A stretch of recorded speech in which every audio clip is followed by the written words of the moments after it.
And we're back, everyone. This is Radio Free Market, and I'm your host, Michael McKay, and with me is Dr. Yuri Maltsev and Mr. Pat Barron from the University of Iowa. And before the break, Dr. Maltsev, you were outlining in brief how this whole European Union thing got started. Would you mind continuing with that? European Union, well, the idea of European Union was at first, I think, put forward several hundred years before, and we had some kind of European Union under Charles the Great, and then at the end of the 19th century, there were conferences on the unity of Europe, and most of them promoted by Wilhelm II, the German Kaiser, and his Chancellor Bismarck. But today's European Union is an outgrowth of several European institutions, like European Community on coal and steel, then European Economic Community. Yeah, that happened back in the early 1950s, right? France and Germany tried to make that happen.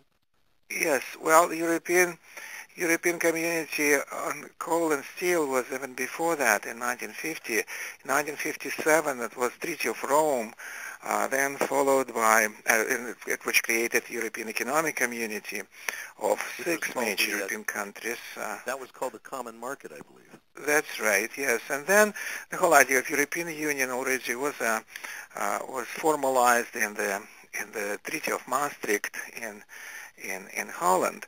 Well, the European Union, there is nothing wrong if countries would like to join a union. From another hand, the European Union, I think, in many cases, degenerated in kind of a huge welfare warfare state, and now it's experiencing a lot of problems.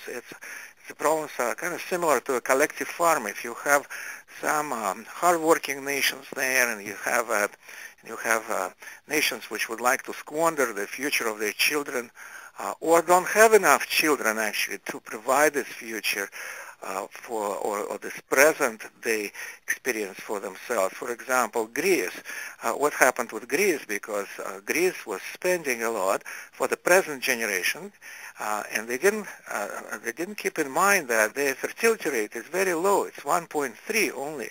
1.3. That means they do not reproduce themselves.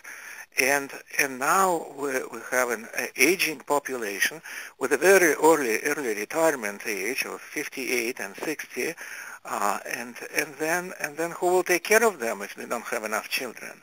Sure. Yeah, I think, let me jump in here, Yuri. I think that for our listeners, they might appreciate a little more background. I think it's important to understand that from the very beginning, the whole idea of what the European Union or the Common Market or the European Community, whatever they call that, what is it really supposed to do? and my perspective is that this really has never been resolved, and that what we're seeing right now with a lot of controversy in Europe is this is the issue. It goes back to World War II, and Yuri, as you properly said, the purpose of some kind of a union was to prevent war.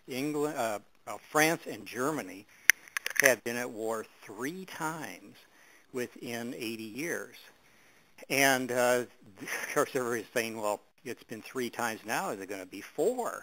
We've got to stop this. And everyone agreed with one principle, and that principle was that nations should not try to become economically self-sufficient.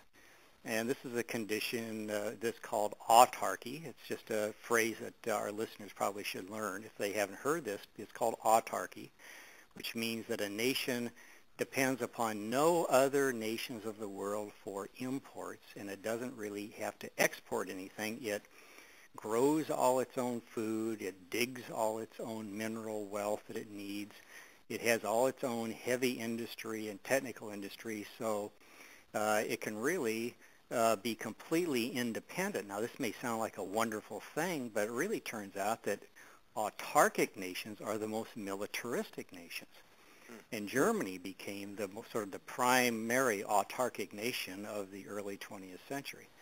So the idea of a European Union initially was completely economic in that the nations of Europe would tear down their trade barriers among themselves, allow free mobility of labor and capital, and so that Germany, for example, would import cheaper French coal, and the French would import cheaper, higher quality German steel. This was the basis of the European coal and steel community, which was the very foundational forerunner of the European Union.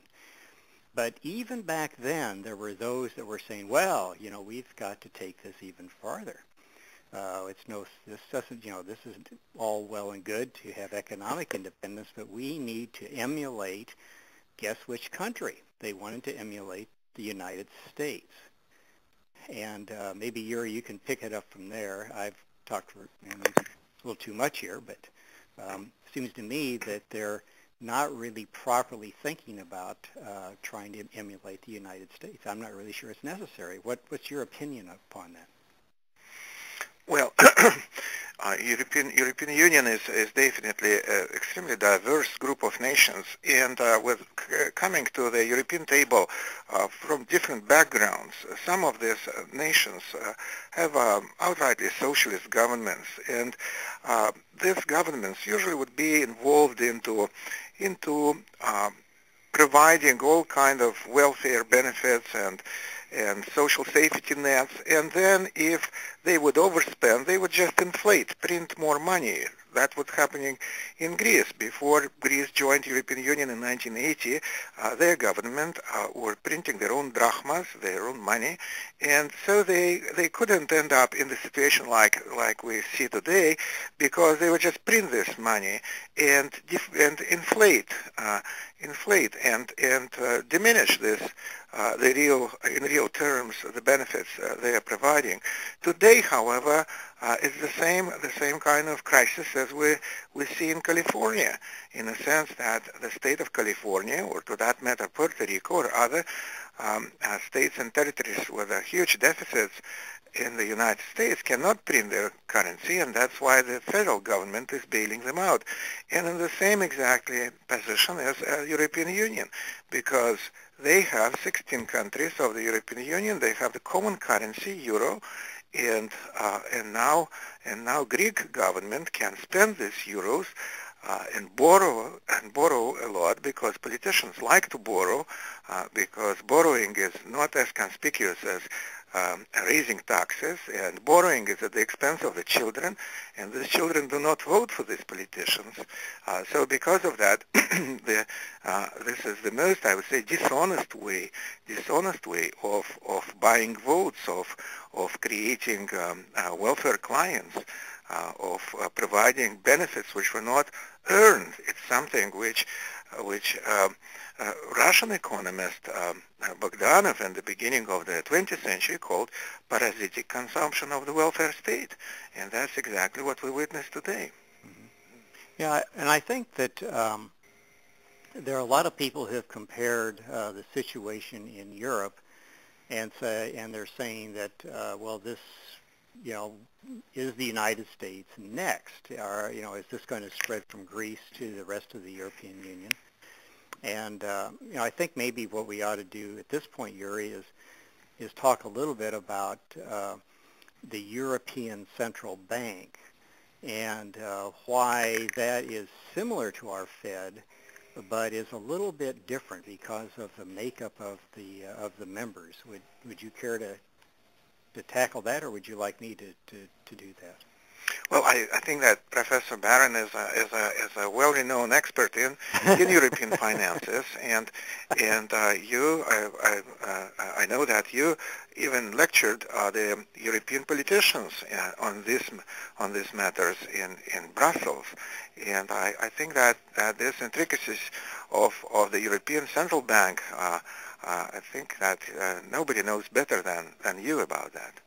Well, thank you, Yuri. I'll try to keep these things relatively simple, but there are similarities here between the Fed and the European Central Bank, and the biggest similarity is that both of them issue what is called fiat currencies. Fiat, F-I-A-T, just like the Fiat automobile, but fiat currency means that it's something that is just manufactured with a basis upon nothing. In other words, if we made a fiat law, if a dictator makes a fiat law, that he just says, well, this is the law. I don't base it upon common law or common sense. But fiat currency means it's just manufactured. So in a sense, both the Federal Reserve Bank in the United States and the European Central Bank can issue fiat currencies.